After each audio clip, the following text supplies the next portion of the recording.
Hudson County View live and uncut. I'm your host. What you see is what you get, and what you don't is better yet. John R. Heinis, and of course the latest and greatest in Hudson County news. So, first let's talk a little bit about what's happening to the Mile Square City. And this is not a new topic, and I'm actually surprised we're back on it, but we're talking Union Dry Dock. Of course, that's that coveted waterfront property in the Second Ward.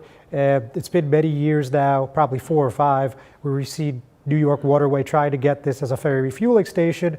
And now, you guys probably recall in June of 21, it looked like state and city leaders, along with New York Waterway, were on the same page. They announced that the terms of a purchase were in place for $18.5 million. And it looked like we were basically right on the goal line, so to speak.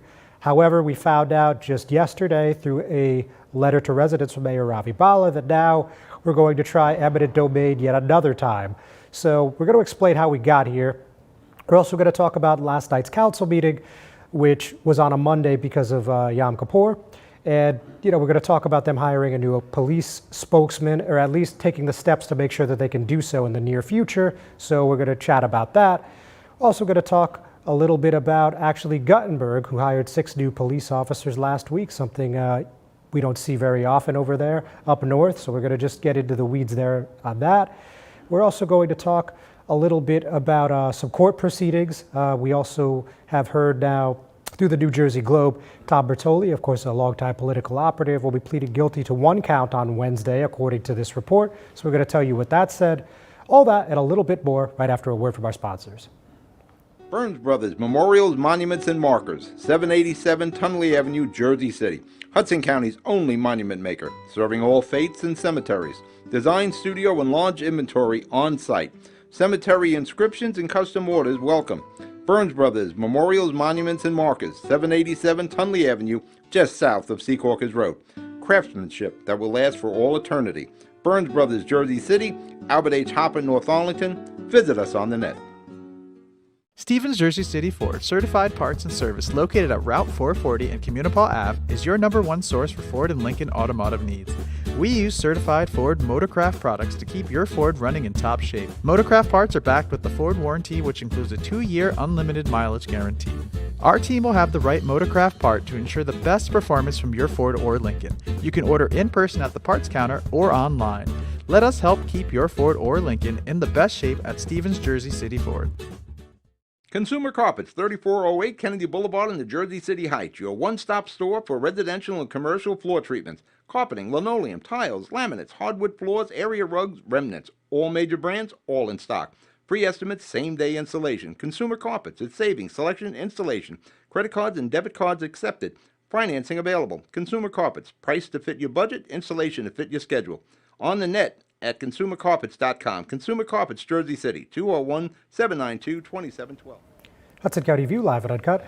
So actually, I didn't mention this yet, but let's talk a little NFL news. And the reason that I mentioned that, when I usually don't, is because one of the U.S. representatives, of course, the congressman of the 9th District, Bill Pascrell, wrote a letter to NFL Commissioner Roger Goodell, as well as the head of the Dolphins, and he's asking for an investigation into this quarterback controversy. And this, unfortunately, we're not talking about gamesmanship between a couple guys competing for that starting spot. In this case, we're talking about 2 instances of potential head trauma for Tua Tagovailoa, who, of course, is the Dolphins quarterback over in Miami. So for those of you that are not fans of the gridiron, basically what happened was not 2 days ago, but the Sunday before, it looked like Tua got his bell rung, and he was back on the field a few plays later, finished the game against the Bills, tremendous comeback effort. And then on Thursday Night Football, he played again and took a really hard hit against the Cincinnati Bengals and had to go to a Cincinnati area hospital. He was diagnosed with a concussion, head and neck injuries, and turns out he had full movement of his extremities and, looks to make a full recovery. But the fact that he was able to take these 2 big hits in just the span of about 4 or 5 days obviously has some people questioning the safety protocols over at the NFL. So this letter from Congressman Pascrell says in part, I, like millions of Americans, am disturbed about what happened at Thursday night's contest between the Cincinnati Bengals and Miami Dolphins. And like I said, that went to Commissioner Goodell and Dolphins principal owner Stephen Ross. The concussion to Miami quarterback Tua Tagovailoa on national television, occurring just 4 days after he was injured in a game, demands immediate answers from the Miami Dolphins organization, the National Football League.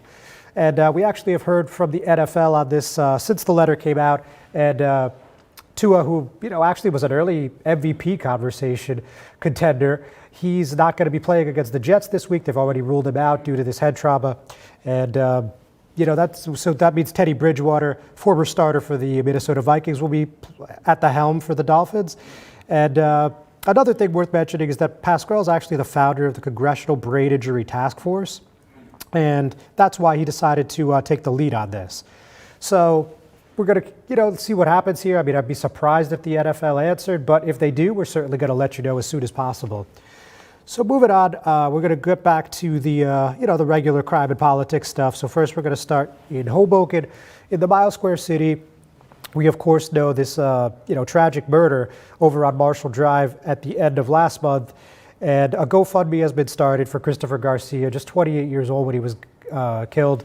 And this GoFundMe actually has been pretty successful. I mean, at the time I wrote this, it had about $4,500 or so. Now I'm looking at it right this moment. We're at $13,209, 192 donations, and the goal was only $10,000. So doing quite well.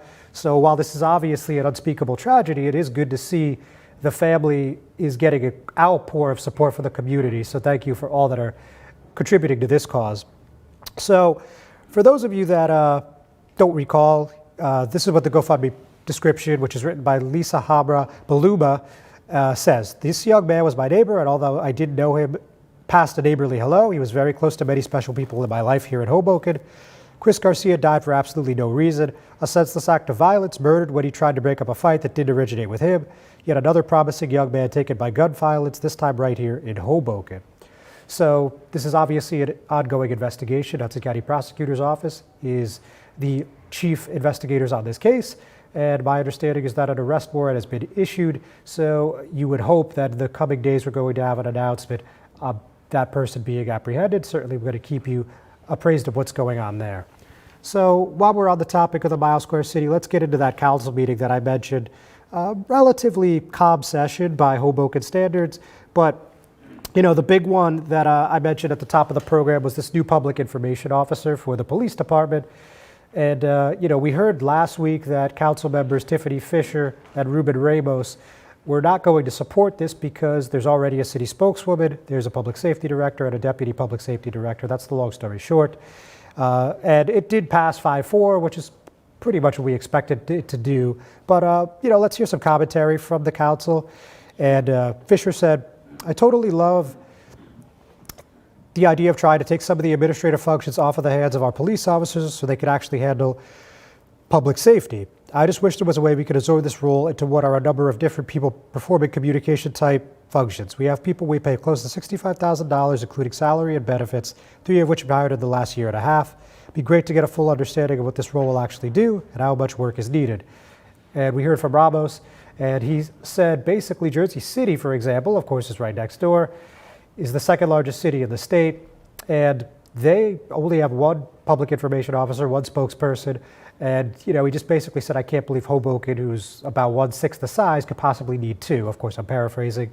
And we heard from First Ward Councilman Mike DeFusco. He said that while he supports the police department, would like to see new hires, would like to support the new hires, he just doesn't see the need for this position right now.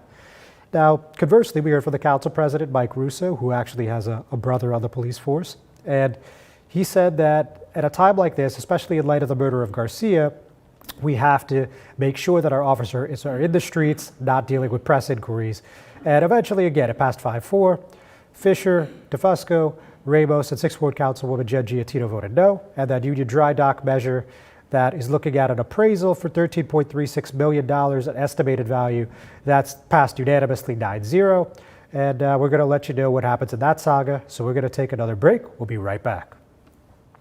Good Friend Self-Storage in North Bergen, New Jersey is a fully climate-controlled facility equipped with state-of-the-art security, packing supplies, a Refer a Friend program, and multiple loading docks convenient for commercial use. Located just off of Route 3 at 4301 Tunnelly Avenue, Route 1 and 9. Call 201-867-2444 or visit us on the web today. Good Friend Self-Storage. Let us be your good friend. Newport, the luxury waterfront community on the Hudson River, offers a quality of life you deserve in one of our many high-rise towers. With amenities such as the on-site Newport Path, light rail, Newport Town Square, 3 playgrounds, dog run, upscale restaurants, retail giants like Kohl's, JCPenney, Macy's, and Target. Morton Williams and Acme Supermarket are just outside your front door. A health and fitness center, skating rink, and medical facilities are also on site. Enjoy the New York skyline from our waterfront and various parks. Manhattan is just one pass stop away, or a quick ride through the Holland Tunnel. Nursery and private elementary schools all on site. 12-screen movie theater at the Newport Center Mall. Looking to visit? Stay at the Westin or Marriott Hotel. For more information, visit us at newportnj.com. Make lasting memories to cherish forever. It's incredible. It's you, Newport. Live like you want. Introducing the all-new Ford Maverick. A truck for people who do stuff. And people who make stuff. People like Gabrielle Union. I make this look good, don't I? Who haul whatever they want to wherever they want. Like wood to build things made of wood with. And friends to get weird with. It's for long trips that the standard hybrid engine with a targeted EPA estimated city fuel economy rating of 40 miles per gallon helps with. That an 8-inch touchscreen connects with. And any trip that this interior makes more comfortable. But we'll let Gabrielle tell you all about it. Or I could just tell them it's a Ford truck that starts at less than $20,000 MSRP. Yep, that works too. The all-new Ford Maverick, built to defy expectations.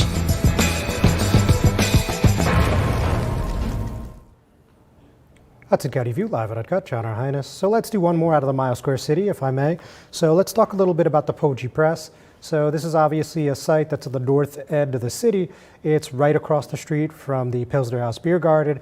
And this was the site that the city has expressed that they wanted to do to have that. At first, it was going to be a public safety complex, and then it turned into a municipal complex. So we haven't talked about this in a little bit. So just as a refresher, basically at first it was going to be a building that had police, fire, OEM, EMS, makes sense. Public safety headquarters was going to have the public safety employees convened there, and it was also going to be the site for the Department of Public Works garage.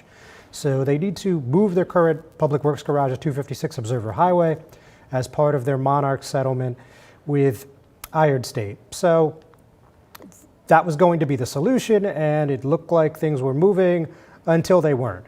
There was a $44 million bond that they would need to pass before they could actually acquire the Poggi Press property. And there was only going to be 5 affirmative votes on this, and you need 6 to pass a bonding order, at least in Hoboken. So it kind of led to a standstill, and we've heard about the Hudson County Improvement Authority getting involved and lending a hand. That hasn't happened. And we've heard that there's other, creative plans in the mix. Perhaps there are, perhaps there aren't. All I could say is we haven't seen them publicly yet. And now, after a couple months, we're hearing from Charles Poggi, who of course owns the property, and he's claiming that the city hasn't done a thing in a couple months. So he said in a press statement that we have heard nothing constructive from the administration and its legal representative since July. I'm troubled by the city's lack of responsiveness, and so is my legal team. Over several months, we submitted 2 sets of plans, and both were rejected. The city was just wasting my time and money. So this is an estimated $192.5 million project. There's quite a few amenities. On top of what I already mentioned, there would be a municipal courthouse, there would be council chambers, a pool, a rooftop garden, quite a number of other things, which we've talked about previously. A rec center too.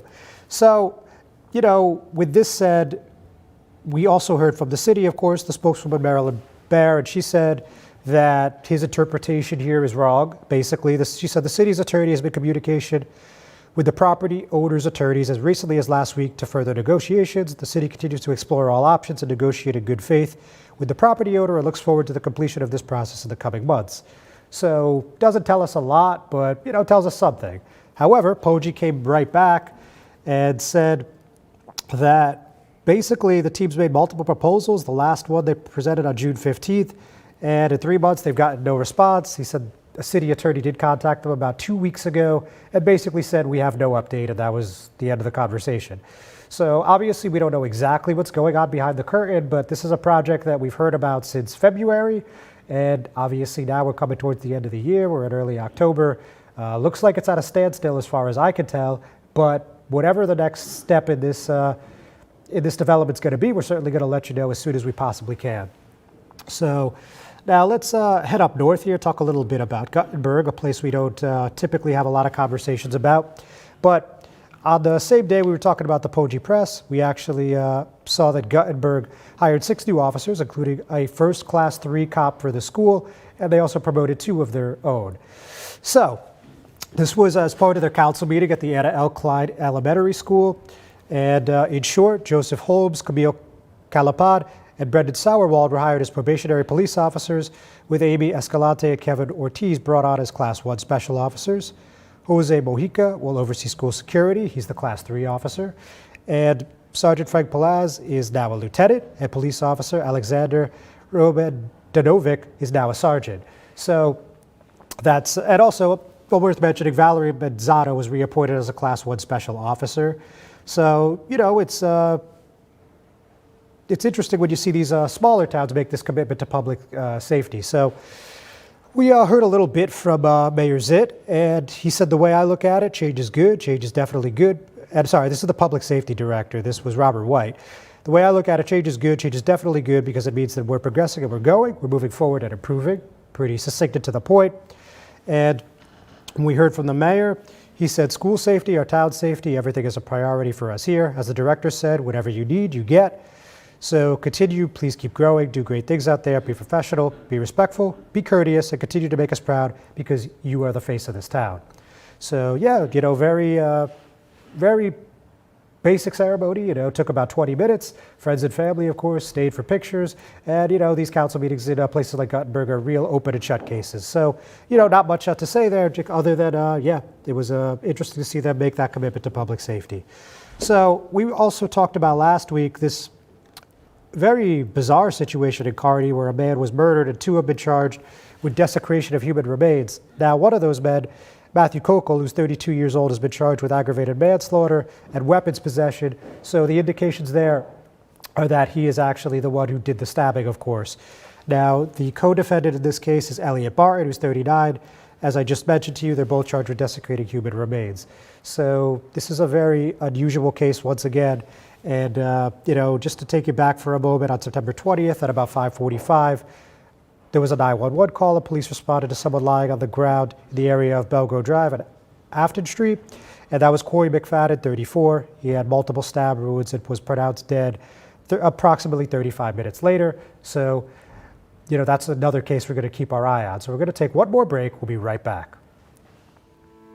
Panapinto Properties, Jersey City, shaping the workplace with state-of-the-art office spaces and addresses your company desires. Building residences that define your home environment, adjacent to all modes of transportation with on-site parking available. The right address, the right lease. Call 201-521-9000 or visit online at panapintodevelopment.com. Panapinto Properties, building Jersey City for everyone. Not everyone celebrates the birth of a baby. You have options. Don't panic. New Jersey has safe havens for unwanted infants. Leave the baby with staff at any hospital, ER, police or fire station, or rescue squad. Call the number on your screen for safe haven locations or go to www.njsafehaven.org. No shame, no blame, no names. Safe Haven. Hudson County View Live on Uncut, John R. Heinis. And also another notation about Guttenberg that I think is worth at least a quick mention is that Mayor Zitt had his annual fundraiser at the Chart House in Weehawken on Wednesday of last week. And the keynote speaker, if you will, was Jersey City Mayor Stephen Fulop. And, you know, it sounded like he gave a pretty strong, for lack of a better word, endorsement of Mayor Zitt, as well as the fact that, you know, he talked about how these small municipalities in New Jersey are basically the backbone of what makes the state thrive. So it was an interesting speech, from what I'm told, about you know, how these smaller municipalities are part of basically a larger infrastructure to make New Jersey churn, so to speak. So, you know, we know Mayor Fulop is eyeing the governor's race in 2025. It's pretty early, obviously, but you know, he has the most money and he looks like he's doing a lot more groundwork than other candidates. But we're so far away. It's like predicting the Super Bowl in 2025. Like, there's just so much time, so many factors that you just can't put your finger on yet. But, certainly he's out there, and certainly he's doing the work, and certainly at this moment in time, the HCDO is firmly behind him. And it's going to be interesting to see when the other contenders come out. I mean, we see the former Senate President Steve Sweeney. He took a bit of a jab at Fulop a couple weeks ago on Twitter. Fulop said, we're not going to, respond to this kind of stuff. He's like, we did that in 2017, and we're not going to do it again. So we'll see how long that holds. Maybe the whole cycle, but I don't think so. But I think it's safe to say these two guys are on a collision course. A good old-fashioned North Jersey, South Jersey showdown, which a lot of politicos enjoy. I certainly do. And, we're also not sure where Newark Mayor Ross Baraka is going to land. Certainly, there's a strong possibility he might go for a statewide run. And U.S. Representative Mikey Sherrill, of course, the congresswoman in the 11th district, also a contender at the moment. And, we could go on and on about the Democratic names. I mean, the lieutenant governor's always in the mix. Of course, that's Sheila Oliver at this time. Somebody out of Patterson could emerge. Just countless names. I mean, but for the time being, it looks like there's maybe 2 to 4 people that are really running. But this is something we're going to keep our eye on the ground as, of course, the HCDO and the voters, and I should say the Democratic machine in Hudson, tries to, move forward for a governor out of Hudson, which has never happened. So let's see what, we see in the next couple months. Obviously this is a sleepier election cycle than what we're used to, probably one of the more tame ones I've seen since I've been on the scene, and it's been about 12 years. And really the only thing at the top of most people's ballots is Congress. Well, on everyone's ballot is Congress. And but it's a foregone conclusion. We know Rob Menendez is going to win by an astronomical amount. In the 8th district, if you happen to live in the 10th, U.S. Rep. Donald Payne, not exactly going to be a bare-knuckle boxing match there either. I mean, both could easily surpass 90% of the vote. Both won very easily in the primary. Don't expect that to change here. And in the 9th, we talked about Pasquale a little earlier.